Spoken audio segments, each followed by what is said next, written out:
अस्सलाम वालेकुम। उम्मीद है आप लोग ठीक हैं, खैरियत से हैं। अल्लाह पाक सलामत रखे, खुश रखे, इसी तरह हंसता मुस्कुराता रहे और आपके चेहरे इसी तरह खिलखिलाते रहें। रब की ज़ात अपनी रहमतें आप लोगों पर बरसाता रहे।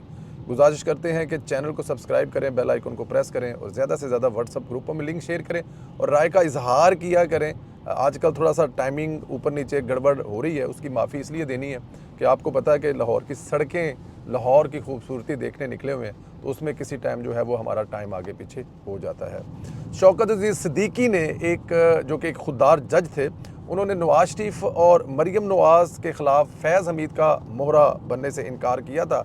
उन्हें बल्कि चीफ जस्टिस जो कि वो इस्लामाबाद हाई कोर्ट बनने जा रहे थे, उससे भी रोक दिया गया था, बल्कि उनसे जज का ओहदा ही छीन लिया था। और फिर ये एक जंग शुरू हुई थी जो लड़ी बाकायदा तौर पे जज साहब ने। वक़्त बदला तो उन्हें कौमी सनती तलकात कमीशन की चेयरमैनशिप दे दी, जिससे उन्होंने कुछ रोज़ कबल इस्तीफ़ा दे दिया था। उन्होंने इंकशाफ किया है कि जिस दिन उनको कहा गया कि ये ओहदा जो है उनको इस वजह से दिया गया है, नवाजा गया है, तो उन्होंने कहा जी ये मेरे दिल की आवाज़ थी और मैंने इस्तीफ़ा दे दिया है। उन्होंने उन यूट्यूबर की बैंड बजाई जिन्होंने उन पर टाउट होने का इल्ज़ाम लगाया। इनका कहना था कि लोगों का ख्याल था कि शौकत अजीज़ सिद्दीकी अचानक इस्तीफ़ा क्यों दे रहा है। मैंने अपने दिल के जो दिल से है वो फ़ैसले करता हूँ, दिमाग से नहीं। मुझे तकरीर हमेशा महंगी पड़ती है। ये जज साहब की बात ठीक है कि जो तकरीर है ना वो जज साहब को हमेशा ही महंगी पड़ती है, इसमें कोई शक नहीं है। वो तकरीर जो उन्होंने उस वक्त की थी और जो बताया था कि कैसे फैज़ हमीद उनको घर पे आकर पहले बुलाता था, जब वो गए नहीं तो घर पे आकर क्या कहा करता था कि मरीम नवाज़ और नवाज़ शरीफ को सज़ा देनी है और उनके ख़िलाफ़ ये तमाम चीज़ें करनी है, जो उन्होंने नहीं मानी और उसके बाद जो हुआ वो सब भी आपने देखा। उन्होंने कहा कि जिसने इनके कैरियर को बर्बाद किया, बुहतान तराशी की, झूठे इल्ज़ामात लगाए, इनका मामला खुदा की ज़ात पर छोड़ता हूँ, क्योंकि अल्लाह बेहतर इंसाफ करने वाला है। उन्होंने हाल में मौजूद सहाफ़ी यूट्यूबर मतीउल्लाह जान को मुखातब करके कहा कि वो बुग़्ज़ बातों पर यकतरफ़ा क्लास लेते हैं। अब वक्त आ गया है कि वो और मैं आमने सामने बैठकर बात करें और मैं बताऊं कि एस्टेब्लिशमेंट का टाउट कौन है। मतीउल्लाह को जब उन्होंने मुखातब किया तो काफ़ी जज्बाती थे।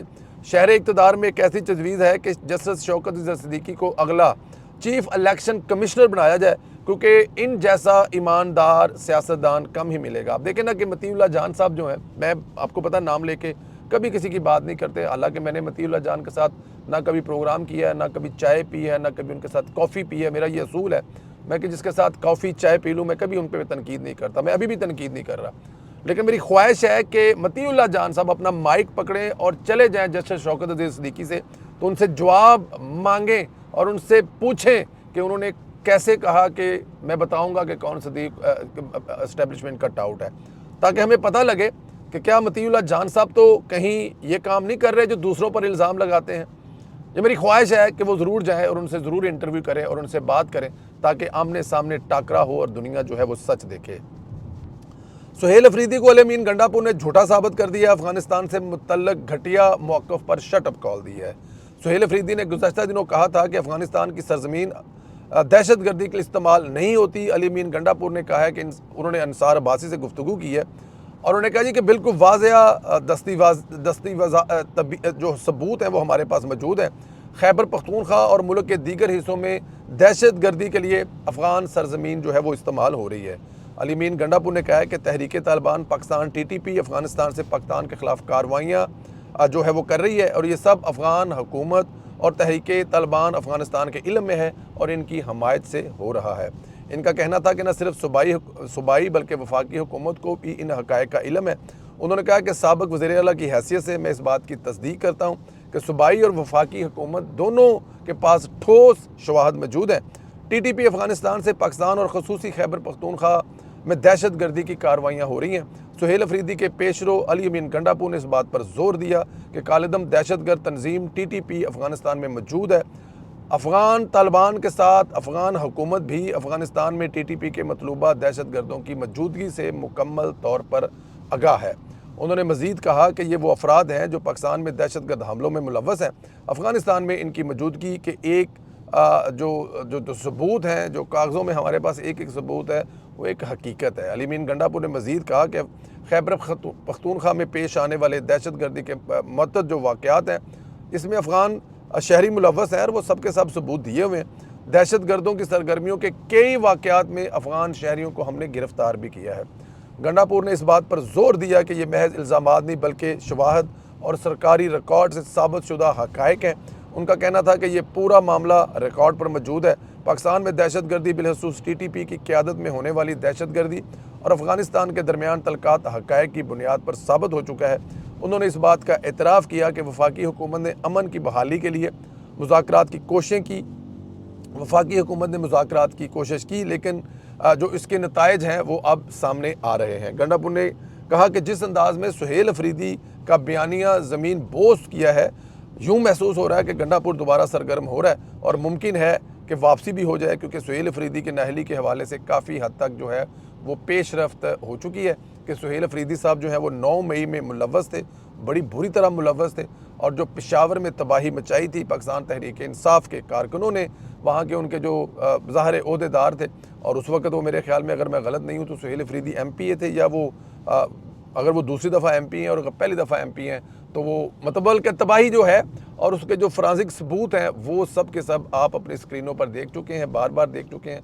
वो आपको नज़र आए हैं कि उन्होंने वहाँ पर क्या क्या तबाही जो है वो लेकर आए हैं। वहाँ पर वज़ीर-ए-आला पंजाब मरियम नवाज शरीफ की खसूसी कावश के नतीजे में आलू और कीनू के काश्तकारों को बड़ा रिलीफ मिल गया है और वफाकी हुकूमत ने मुतबादल रास्तों के ज़रिए आलू और कीनू के एक्सपोर्ट की इजाज़त दे दी है, जिससे बरामदात में हायल रुकावटें ख़त्म हो गई हैं और किसानों को फौरी फ़ायदा पहुँचेगा।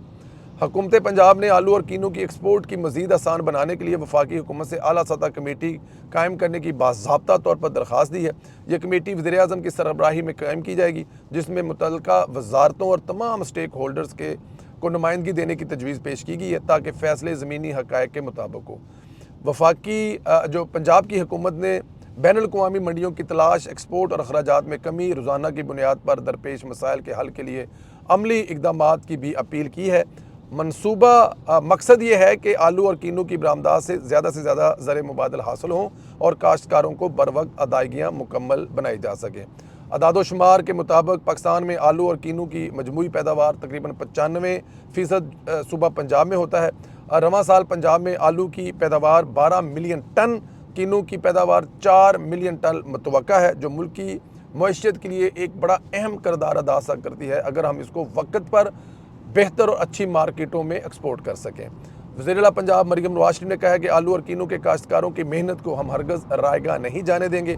उन्होंने मज़ीद बताया कि वो इस मामले पर वज़ीर-ए-आज़म पाकिस्तान से मुसलसल राब्ते में और किसानों को दरपेश जो मसाइल हैं उस पर काम कर रही हैं। वज़ीर-ए-आला पंजाब के मुताबिक हुकूमत पंजाब ज़री तरक्की और काश्तकारों की खुशहाली के लिए खुले दिल से वसाइल मुहैया कर रही हैं और बरामदात बढ़ाने के लिए हर मुमकिन इक़दामात भी उठा रही हैं।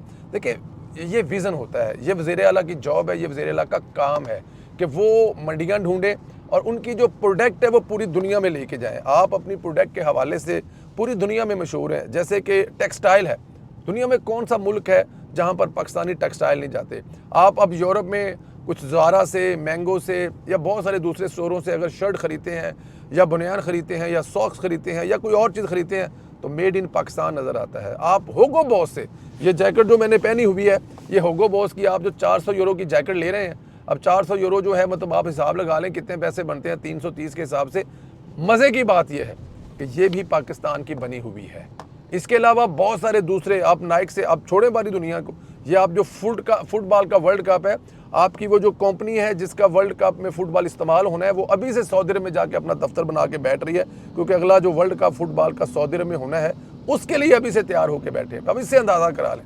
तो पाकिस्तान, मरियम नवाज साहिबा जो हैं वो पंजाब को, मैं पहले भी बता रहा हूँ कि 90% मुल्क दुनिया में ऐसे हैं जिनकी आबादी से ज़्यादा आबादी पंजाब की है। तो पाकिस्तान का ये सूबा जो पंजाब है, ये तो एक बाकायदा तौर पर मतलब कि एक बहुत बड़ी एक्सपोर्ट के हवाले से, अब देखें ना कि अगर आपने ओवरसीज़ अपने बच्चे भेजने हैं जो यहाँ से स्किल लेके जाएंगे तो वो पंजाब में अपनी रेवेन्यू भेजेंगे, अपनी तरसीलात भेजेंगे। आलू इतना ज़ाया होता है हर साल जिसका अंदाज़ा नहीं है, लेकिन अगर उन्हीं काश्तकारों को, एक तो आप उनको ज़ाहिर है जदीद सहूलियात फ़राहम कर रहे हैं, वो अपने आलू को एक्सपोर्ट कर रहे हैं। दुबई, अबू धाबी है, उसके अलावा इवन आई डोंट नो दुनिया बाहर में आपको पता है सबसे ज़्यादा आलू एक्सपोर्ट करने वाला कंट्री कौन है? आप देख लें, हॉलैंड है, और हॉलैंड की टेक्नोलॉजी पाकिस्तान में इस्तेमाल हो रही है। और उसके बाद जो किन्नू है आपका, मैं आप बिलीव करें पूरी दुनिया हम घूमते हैं, पूरी दुनिया में किन्नू खाया, लेकिन पाकिस्तानी जैसा किन्नू आपको दुनिया में कहीं नहीं मिलेगा। तो ये मरीम नवाज़ का विज़न है। ये मरीम नवाज़ किसी एक जगह पे नहीं, मेरा दिल कर रहा है मैं आपको वो चीज़ें बताऊं जो मैं अब तक मुख्तलिफ पॉडकास्ट में देख चुका हूँ। ट्रैफिक के हवाले से जो मेरे सामने गाड़ी चला रहे हैं, ड्राइवर तो मैं साथ में बैठा, मुझे सामने नज़र आ रहा है, लोग लाइनों में जा रहे हैं, बहुत चीज़ें फ़र्क पड़ रहे हैं। मेरे जो ड्राइवर भाई हैं, मैं इनसे भी बात करूँगा, इन्होंने बड़ी खूबसूरत हमें एक बात बताई है कि कैसे पुलिस वाले जो हैं अब वो बेहतर हो रहे हैं, बेहतर हो रहे हैं। उन्होंने कहा जी बिल्कुल ठीक नहीं हुए लेकिन बेहतर हो रहे हैं। क्या बेहतर हुए हैं वो भी इनसे पूछेंगे और बात करेंगे, वो भी मैं इंशाल्लाह ताला आपको सुनाऊंगा। भला नहीं, अल्लाह पाक सलामत रखे, खुश रखे, इस तरह हंसते मुस्कुराते रहें। चैनल को सब्सक्राइब करें, बेल आइकन को प्रेस करें और अपनी राय का इजहार ज़रूर करें। Thank you very much.